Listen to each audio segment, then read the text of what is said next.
see. So thank Okay. you, Loretta. It's lovely to have you here, and thanks so much for doing this. Oh, thank you so much for having me. My name is Loretta Anthony-Okeke, and I'm really, really, really excited to spend time to talk to you today about issues that are of interest to me, issues that I've been pondering and thinking about for so long, and wearing different hats at different times as well as a learner, as a scholar, as an educator, as a migrant, as a person in diaspora, and so on. It's just so many different hats. And it's interesting how a person can hold all those things at the same time, as well. But today I just wanted to sort of talk about a simple question. And it's a simple question, but it's an important one for me, especially as a learner and as an educator and researcher, and in my everyday life. It's that question and asking who gets to learn. Um, want to first of all start by just prefacing this with the fact that this is not a lecture. Obviously, the time I have as well, it wouldn't be conducive for a lecture. So I'm not going to be talking about things that have theories and so on and so forth. It's just about, for me, it's a moment of reflecting. And when I do talks like this, it's a moment for me to reflect, as well as asking participants to also reflect as well about education, about opportunity, about stories that we tell about ourselves as learners.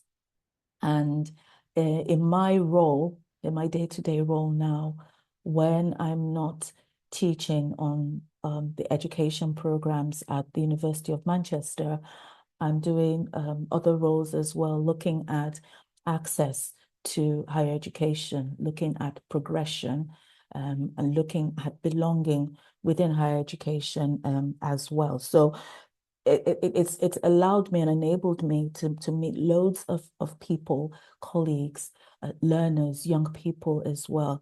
And something that I've come to see in my experience all this time is the fact that even with myself included, that people come to education through many different paths. Some are straight, some are interrupted, and some, like my own journey, is unexpected. If anybody had told my 15, 16, even 20-year-old self that I would be a senior lecturer here at the University of Manchester now, I wouldn't have seen it. Not that I wasn't, there weren't things, there are tools in place that would have led me there, but that it was just something I wouldn't have conceived. Perhaps because I didn't know anybody like myself who was doing that already, or the things that they needed to do, or what they did to get there. So before anything, just being clear about the fact that there isn't any right or wrong way to listen today. And obviously, I'm not expecting anyone to asking anyone any questions that they need to answer. There's certainly no tests happening today. Like I said, it's just conversation and dialogue and a moment to reflect about experiences and so on. So the first thing that I want to do is kind of take a step back and think a moment, take a step back in time for a moment. Like some of us, if you can see from my gray hair, probably have to think back lot further than some other people as well. But it's about thinking about school and in any school that you attended, whether it's a primary or secondary, post-secondary, university, and so on. From my experience and the research that I have been doing all these years, I found that most classrooms create roles, not official roles. So it's not like you come into a classroom and there's a role for a teacher or there is a role for a student and so on. I'm talking about social roles, the social roles that classroom creates. And often, without realizing it, we are placed into social categories within these classrooms as well. So maybe um, you were the rebel, the one who didn't follow rules easily, not because you were stubborn, but because you didn't think those rules were fit for purpose or made any sense, and you wanted them to make sense. Often it's the ones that the teachers are worried about. Teachers will discuss in the staff room about a particular student. They will want to talk to the head teacher or to school management or to the parents about that teacher. So that's a category that is created about a young person or a learner in a classroom. Another one is perhaps the SWOT. So maybe that learner is the one that is always prepared, the one that is always putting up their hands in class to answer questions, the one that is praised for doing things the right way. And that is a category that that's sometimes created in classrooms. That category of a student who is the ideal student or the one that is not quite right and needs to be fixed. Okay. We can also be categorized as quiet ones. And it's interesting that some people who are introverts, who are shy, who are quiet, then have to be in an environment, a social environment, like a classroom that is extroverted. So that person, for example, might be in a classroom and they don't speak up. They're quiet. They're present, but they're not always seen by everyone that is around them, adults or people in positions of authority in the classroom. Maybe the popular one. The student can be the one that is very confident, bold, socially visible. They've got friends, they've got, groups and things like that. Teachers are always calling on them. They are reliable, maybe they stand for elections and become school president, student presidents, and things like that. These ones are socially visible and they're categorized as such. So if a teacher is wanting to talk to a visitor, for example, about the wonderful things going on in their classroom, they may want to call on the one that is popular to come and speak to that visitor and tell them about the wonderful school that they have and all that. Or perhaps it's a class clown, the one that makes everyone laugh. And I've been in classrooms where I've had either classmates or students who are the ones that, no matter what's going on, no matter how serious things are in the classroom, they tell a joke, then everyone starts laughing. Sometimes it disrupts the classroom. So we say in that category. But actually, sometimes perhaps it's to hide discomfort. Perhaps there's something that has been said, and the sort of reaction is to make a laugh about it and so on. Why am I saying this and giving these examples? These labels I've found are not facts. They are stories. Often they are simple stories told about complex people. Human beings, we are all complex. We have different things about us that make us unique. And what's interesting is that this same behavior can be read very differently. So you can have, for example, that quiet student. Some people might see that as being thoughtful. They're taking their time to understand things. Some might just see that as being a person who's not interested, who's disengaged, not participating. And that's a problem that needs to be fixed. The same way a confident student can be seen as being capable. Everybody relies on them. They know what they're doing when they're doing it. They ask questions of the teacher. But some people might see this as arrogance. Why are you always the one talking? Why do you think that you know everything? And so on. So when you find that when a student asks many questions, sometimes it might be seen as curiosity. Oh, this person wants to learn, and so on, and it's encouraged. Other times it will be seen as a difficult student. What? Stop asking so many questions. Put your hands down. There's no time for questions now, and so on. So one thing that I'm always reflecting on and asking certainly my students to reflect on is about thinking about which one sounds closest to them. And it's not about choosing a label for themselves. It's not about saying it out loud. It's just about noticing whether any of these things feel familiar and when those stories started. Did they start when they were in primary school? Did they start when they were a lot older? Certainly, we have shifts in our experiences and shifts in our characters that you might find a student who was seen or thought as quiet while they were at primary school, get to secondary school, and then become the popular one, and so on, and these changes happen. The reason that labels matter is that some of these labels can fade away quickly, but sometimes these labels, they don't always disappear. Sometimes we're told when we were young, stays with us quietly in the background, sometimes for a very long time, when we're told things like you're not academic, or you're not confident, or you're not university material, and so on. And what matters is not only what was said, but whether it was repeated. So when a message is repeated by teachers, systems, by society, it can often begin to start feeling like the truth.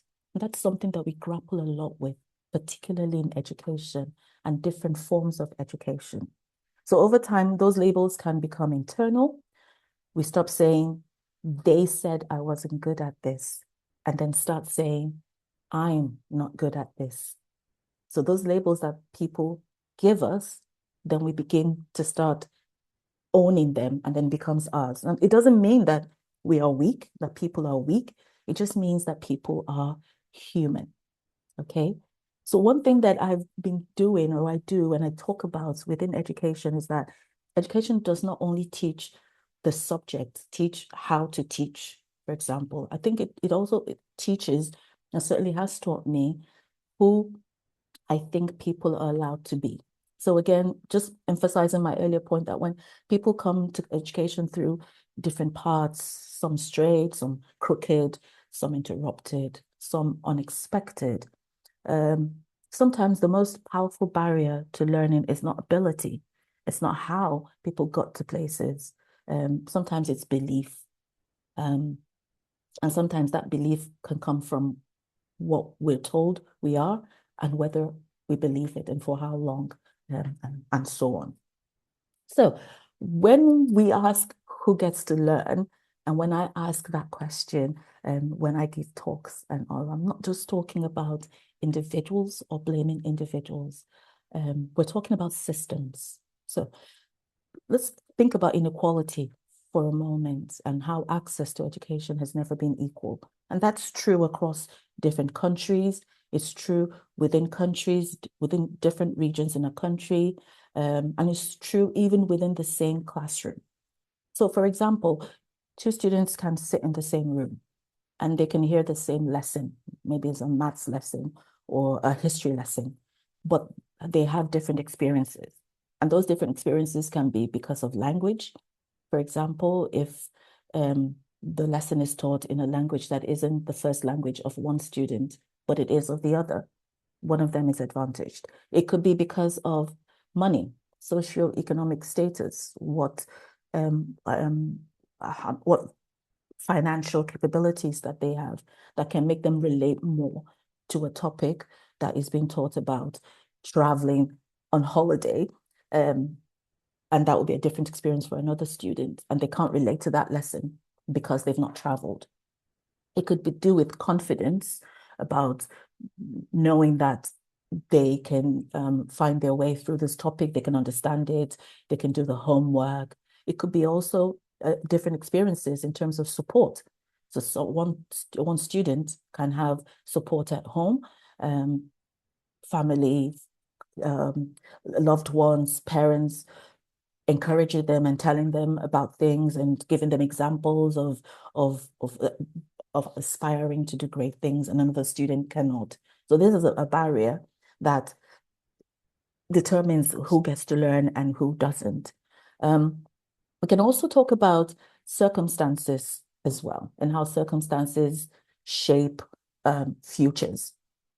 So for example, you can have the same child, a child who's born into different circumstances can receive very different education, and that can shape their future in powerful ways. It means that you can have the same child with the same potential, can end up with very different opportunities simply because of where they were born and what support was available to them. Now, it's not saying that effort doesn't matter, because as human beings, we do those things and make those efforts and all that. But it does mean that effort happens inside conditions that people do not choose. because we don't choose where we're born or how we're born or into which families that we're born into. The next thing that I want to touch on is related to widening participation and some of what I've been doing for a long time, and why widening participation matters to me, and why I choose to work within that area. It's all about looking at how the education system that we have, how fit for purpose it is, and who is getting access to that education.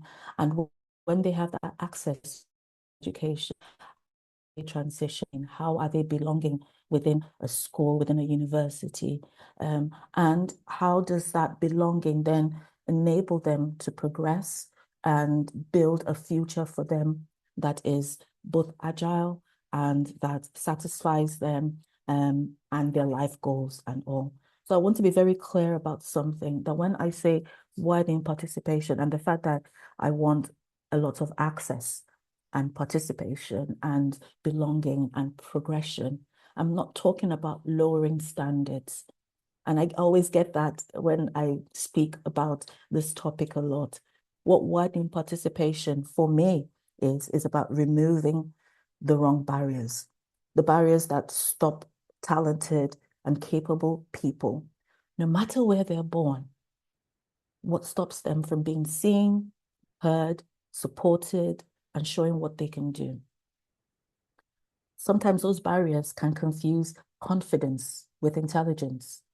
I see that happen a lot, particularly with language, with the English language being the world's dominant language, that a person who speaks well or is perceived to speak well is sometimes seen as more intelligent than a person who perhaps might not have English as their first language, and so on. So it's those kind of barriers that mistake difference for lack. If a person is different, then it means that they're not good enough to be somewhere, to be in higher education, for example. So a lot of what I do, within widening participation, is identifying those barriers and actually removing them because they're not fit for purpose. So the goal is not that the education is easier, that you're going to lower standards, that people are not going to learn well. The goal is about making it fairer. And when we have a system that allows that fairness to happen, we see that the products of that system, the products of education, then are people who are more equipped to live, to function, and to enable a fair and just society. Okay, so just wanted to finish off now, just and speaking directly, that whatever label that we are given, whatever door felt closed, we are here. I'm here, you're here. And that means something. It means that something mattered enough to us, enough to keep going, and that's not a small thing. In my experience and speaking to students on Olive program and all, it tells a story every time about that person. And that story is a story about resilience, is about curiosity, is about commitment. Some of us have returned to education after a long break. I know that I did that after working for a long time, and then coming back to get further education. Some of us may be studying in a second or third language. I know that I did. English is not my first language. So that is another story about that commitment to do more. Some of us may be balancing study with work, family, uncertainty. For me, throughout the time that I was studying, I was raising a family, raising children, building a family, and so on. So again, it's about resilience, it's about curiosity. And I see those as superpowers in classrooms. And that excites me about education. It excites me about the work that I do every single day that doesn't feel like work. So being here doesn't mean that the journey has been easy. It just means that we have chosen, you have chosen, I have chosen to continue even when things were uncomfortable. So when we ask who gets to learn, one answer is, well, people who refuse to let old stories be the final defining one. And that education is not only about gaining knowledge, it's also about giving ourselves permission to imagine a different future. And that's why I'm so passionate about education, and thinking about education, and always wanting to leave learners with a question about whether that is the question is not about whether or not they belong in education, because we all do. The question is about what we want to learn next. So we've talked about labels and talked about who gets to learn, who doesn't, and so on. Just wanted to spend a few moments here just on questions that follow from all that, which is, what do you do with that knowledge? Well, I went into education as a field of study. And now I teach on the BSc Education and MA International Education programs at the Manchester Institute of Education. But here's the thing.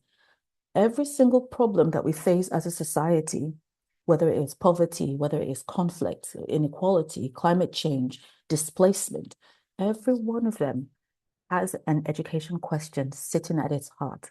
That question is, who gets to learn? Okay, who decides what gets taught, whose knowledge counts? These are not abstract questions. You have lived versions of them. We all have lived versions of them. And that is not a disadvantage. And I always emphasize this. It's not a disadvantage. This is exactly what we need more of in classrooms, in policy rooms, in research. The programs that I work on are built on the belief that studying education is one of the most practical things that we can do if we want to change something real, if we want to change policy, and so on. Not theory for its own sake, but analysis, work that leads us somewhere. So the MA in particular puts equity, social justice, global learning at its center, not as something that is a special topic for special people alone, but the main event, because that is when we look at what education actually needs to do in the world right now. So I said earlier that widely participation is not about lowering standards. It's actually about removing the wrong barriers. And that applies to all of us. When we have programs, education programs that are not for a certain kind of people who fits a certain kind of mold, they're for people who have something real to bring and who want the tools and the credentials to act on it. So it's important for me that everyone, regardless of experiences or circumstances, has access to be able to get credentials that they can use to act on it. So we've kept going, and that is really important. I'm just going to stop here and just to throw out the invitation, like I always do, because I'm so passionate about education and speaking about it. So I've obviously left my email on the screen, Loretta.Okeke at manchester.ac.uk. If anybody wants to email me after this session, I genuinely love to talk about education and so on. If it's all right, I'll just stop this sharing now and hope that I'm still good with time.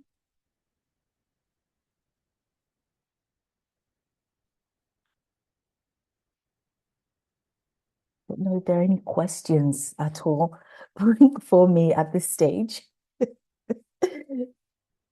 Thank you so much, Dr. Loretta. It's really lovely to hear you, and we're very privileged to have you as part of the Olive team. I think perhaps I should stop the recording for the questions. That's what we normally do, if that's okay with you. But obviously you've left contact so that if people are watching this on the YouTube, they can also get in touch with you. Thank you. Let me see if I can do this now.